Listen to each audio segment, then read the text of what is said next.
I'm making, in which I'm going over the short answers. The previous video, which was 14 minutes long, went over all of these except for that one. I forgot that one, so I'll be going over that one as well. And so this video is going to be the video of me going over these short answers in short order. So there'll be 4 videos total. You'll have the week 1 videos from here, or I should say short answers, then another video for the week 2, which are here, week 3, which are here, and then the last week here.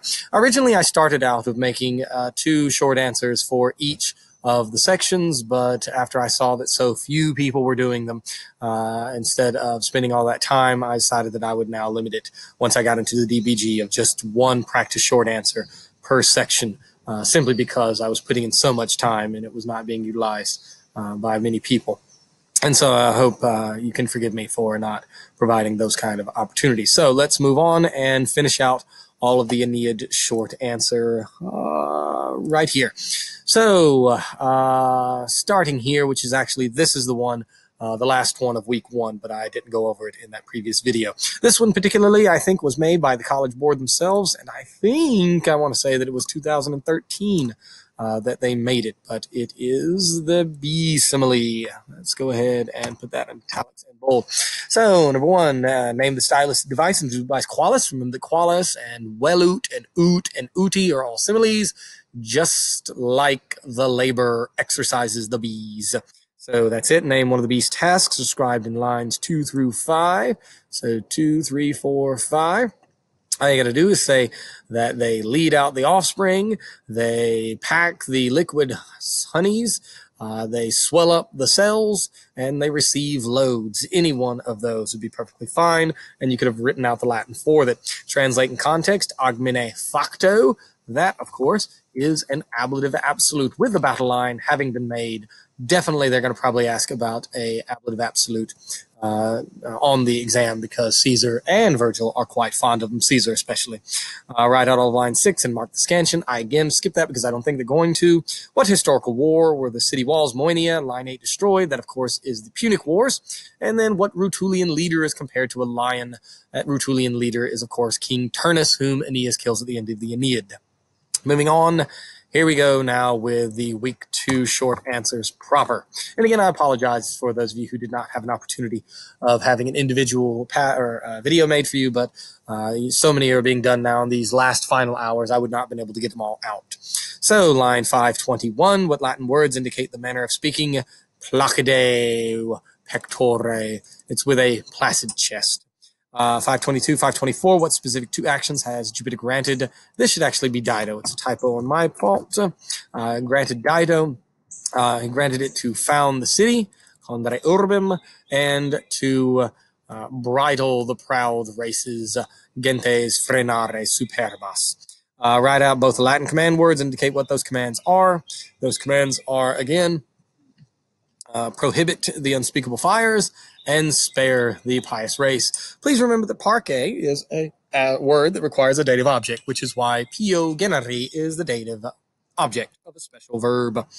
Write out and scan. Going to skip that. What do the Lipicos Penates represent? They represent Libyan houses. Libyan as household gods, but they are the actual Libyans themselves, the people and their houses, particularly households, if you would like. 427 to 28, what 2 actions did the speaker indicate that they have not come for? Write out the Latin. And so we have not come to populate the Libyan houses with iron, in other words, to kill them, and to lead, turn, stolen, raptos, or having been grabbed, booty, spoils to the shores to steal their stuff. So they're not there to kill, they're not there to steal. What is the case of wis? This is not the force. It's not the power. It's nominative. And if you were to look for the usage, it's nominative.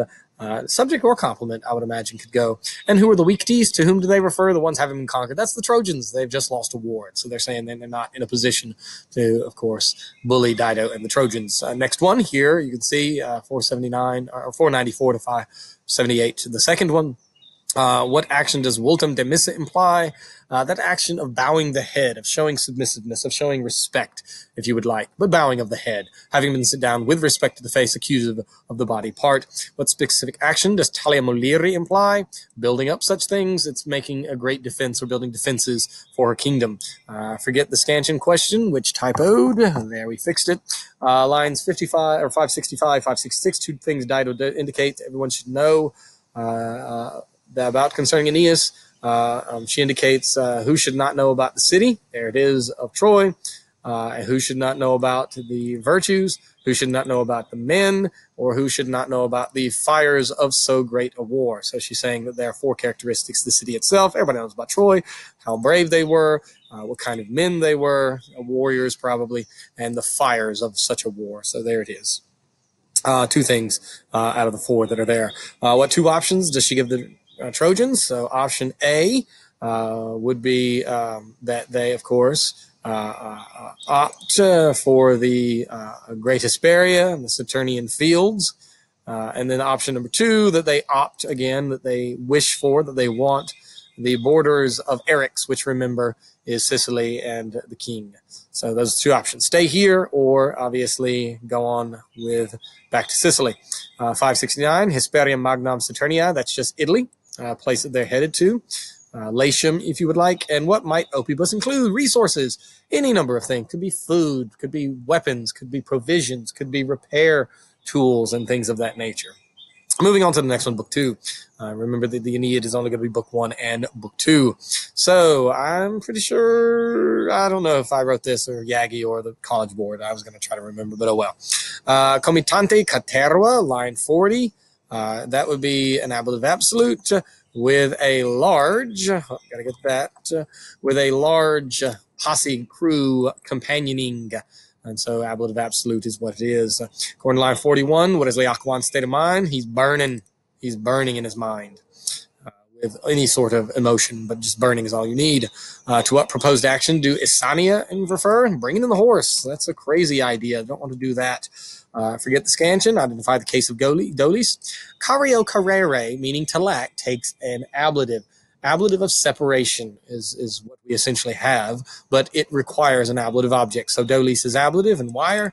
Why? Because it is the object of carere, which means to lack. Name a stylistic device that occurs in line 45. Write up the specific Latin word. So let's see. Is there an alliteration? Don't see one. Is there a assonance for vowels? Not really. It has to begin a word. And so let's see what we got. Hoke goes with ligno. Inclusi goes with a kiwi. That looks like interlocked word order. A, B, A, B. Boom, synthesis right there. The next one, who is the understood subject of Defugimus? We flee. That be the Trojans themselves. They're the ones bloodless exsangues. Understood. Not specific exsangues, but the Trojans themselves. Line 1 through 2, literary device, write out the Latin. So let's see what we find here. We, the bloodless ones, they're not really bloodless. And so that's a hyperbole, if you would like. Those guys being then A, agmenekerto, B, and then what those guys are doing, petun. So you can have a chiasmus, or if we can include a little bit of line 3, there'd be a wonderful interlocked word order. Syncus A, B, and so maybe we could find that. But it's a poorly written question. I think I wrote these sections. To whom or what do the sabiuntum and ferentum modify? The understood, all kinds of typos all over the place. I apologize. That is, of course, Laocoon himself. So Laocoon would be it. Name two things, the snakes in lines 5 through 8. Write out the Latin. So 5 through 8, any number of things. There we go. 1, they ligant him, they bind him. 2, amplexi, they embrace him, having embraced, and they overcome him with their head and with their neck. So they do several items. What is the case in jesuitas? That is your accusative. The body part, it's a headband, so it's a part of your body, and it's the Greek accusative of respect. Forget the scansion, lines 12 through 13. How's the fiddly or simile fitting for this description? That is because here it is that a sacrifice is being made, and that sacrifice is the sacrifice of Laocoon for the city of Troy and destiny. And it's fitting because that's what he was doing. He being a priest himself, now he becomes the sacrificial victim, which he is usually the sacrificer. I have to pause here for a second because it is piano lesson time for my daughter. I'll be right back. And we're back. So let's continue on with the short answers. So identify the speaker of these words, and this is, by the way, a College Board type of short answer. So the speaker is, of course, Aeneas, who's telling the story during the dinner. Identify the case of de-womb is genitive plural, most welcome by gift of the gods. It's really de-warm. Accurately trans or write out and scan, skipping it. Context word flatus, and identify the case of it. So here it would be to pour out large weepings, large tears, large cryings. Any of those would be perfectly fine. It is accusative plural because that's a long US. Name one and only one aspect of physical appearance, lines 5 through 6. So you could have here that he was ater, black with bloody dust, and having been pierced through his feet, swelling feet, with respect to a leather strap lora. What decisive event prompted Hector's visit? That's the destruction of the city, invasion of the city. According to what is described in Book 1, who dragged Hector's body around the walls of Troy 3 times? That, of course, would be Achilles and revenge. The next one, here it is. Who is the speaker of these lines? Now, this is Hector talking back to Aeneas. In line 1, the case of Dea, and translate it. And so it is our classic ablative of origin, son, one having been born from the goddess. It's ablative from the goddess. Line 3, who or what is Pergama? That is Troy itself, just another name of it. Identify 2 reasons the speaker gives for fleeing Troy. Write out the Latin. So in lines 2 through 4, here we are. What are the reasons for, it says, gives for fleeing Troy. The enemy has the walls. That'd be another one reason. And right here, Troy rushes from its high peak. That's another reason. Enough having been given to the fatherland and to Priam. That's another one. And so forth and so on. So you got all of those. Line 7, what is the tense of statues? Statues is future with that E, statuos, statuere. So you will erect, but the tense is future. What 2 items does someone retrieve and why are they important? Give the Latin. So he retrieves 2 items, brings out the headbands with his hands. It's a religious item that one needs. Brings out powerful Vesta, meaning the eternal flame. Thus, it essentially is the soul of Troy, the spirit that will keep it alive. And then Priam is mentioned in line 3.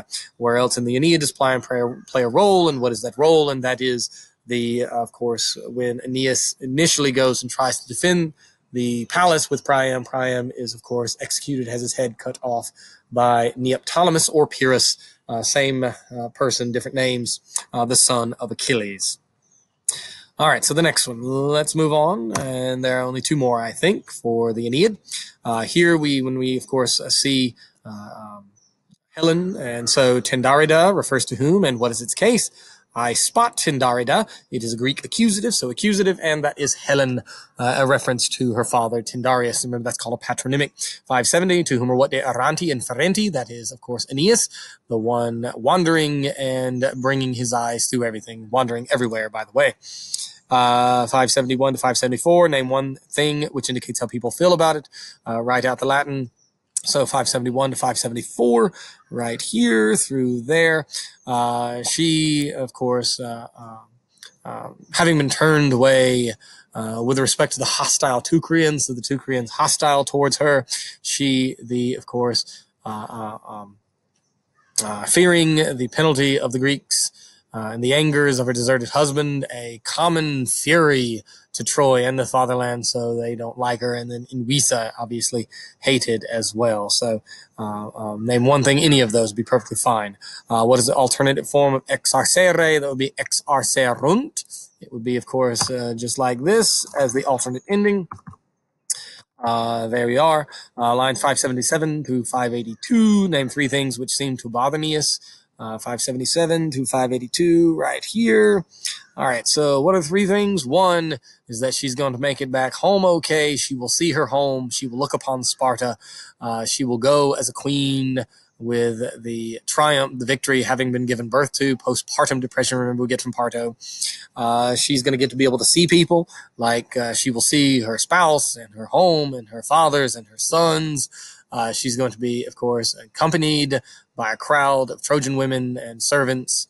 And so all of those things he is bothered to skip the scansion. 581 through 582 right here. Translate the verbs. Kidarit should have died. Arsarit should have burned. Sudarit should have soaked. It, of course, is a perfect subjunctive with a perfect stem and perfect subjunctive ending. There you are, erit and erit, and it should be erit. This is syncopated right there, Suda, and it would have had, of course, a V, only one R. So there it is. But let's not make it like that. So go back to the way that it was, Sudarit, and they are deliberative subjunctive showing a deliberation. And then finally, explain the words nulla memorabile poena est 583. He's basically saying that it's really not a big deal, nor should he get any praise by killing a woman. Killing a woman is a shameful thing. It's not an epic thing. It's not a heroic thing. And so there's no memorable name. Feminine punishment. The next one in these lines, 559 to 620, it says, Indomitus Eros would have led to what action? That is the action of killing Helen. 596 to 598, what action does the speaker implore Aeneas to take? Let's go and look, 596 to 598, right there. And that would be to check out to see where his dad is, check out to see where his wife is, check out to see where his boy is. All of that. Line 600, what two possible agents of death are mentioned, and write out the Latin. So in line 600, right here, agents of death. Agent of death would be, of course, the flames. That's an agent of death, and an agent of death, doer of death would have been the sword. So flames could kill him, sword could kill him. 601, what Latin word references a location, and what is that location? That location is Laconae, and that would be Sparta. It's known as Laconia. That's where we get the word laconic, which an English word means you don't use many words, which the Spartans didn't. They were men of action and war, not of words and negotiation. Skip number scansion, 604 to 606, what action did the speaker take, and what is the result of that action? So in line 604 through 606, let's go ahead and find it here. So the action is that she is going to rip away the cloud of mortality and let him see what immortals can see. And he gets to see the, of course, actions of the gods all over the place. And then finally, translate the word qua in line 606. Si nisi numen ne, all the alleys fall away. And it's translated any, and it's referring to the Yusa. You too. Do not fear any orders of your parent. It is the accusative direct object adjective modifying the object usa that you see there. So that's it for week 2. So I've gone over all of the short answers that are here. You can compare those to your own answers. And I'm going to make a now video to go over week 3, which were the book 1 and 4 of the De Bello Gallico. And I have a feeling that book 4 is the place to where you're going to find a short answer. They have never yet, at this point, had short answer from book 4 on the AP exam. So I think that'd be a good spot to begin for them. So hope you enjoyed this video. Hope it wasn't too long. Good luck.